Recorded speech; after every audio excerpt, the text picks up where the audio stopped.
na kwa kiasi kubwa utendaji wa DP World umechangia sana kuimarika kwa ushushaji na upakiaji wa makontena katika bandari ya Dar es Salaam. Kama alivyosema mtendaji hapa kwamba mwezi Disemba mwaka 2024 kontena zilizohudumiwa kwenye kitengo hizi ilikuwa 18,000. Mwezi Disemba mwaka jana tumehudumia kontena 36 ndani ya mwezi mmoja, ni mara mbili.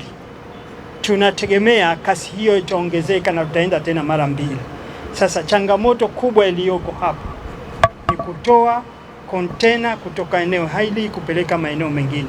Ndio tukaja ule mpango wetu wa EPZ kwamba makontena yatoke hapa yapelekwe EPZ kama port extension, wadau wetu, wateja wetu waende wakachukulie makontena kule.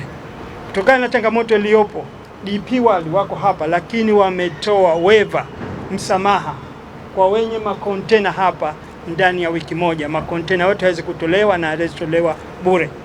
Kuanzia tarehe 5 mpaka tarehe 9 watasema wenyewe, naamini wametoa hicho kipindi free ili wa kontena atoke bure. Tuhakikishe kwamba sasa meli zinaingia kwa haraka na zinatoka kwa haraka. Uwekezaji huu umeleta faida kubwa sana. Faida kubwa kwanza kwa TPA wenyewe. Kwa muda mrefu TPA ilikuwa kwa mwaka inakusanya takriban bilioni 700 mpaka 800. Lakini sasa hivi tumekwenda mpaka tumefikia trilioni 2 toka uwekezaji huu ulipokuja.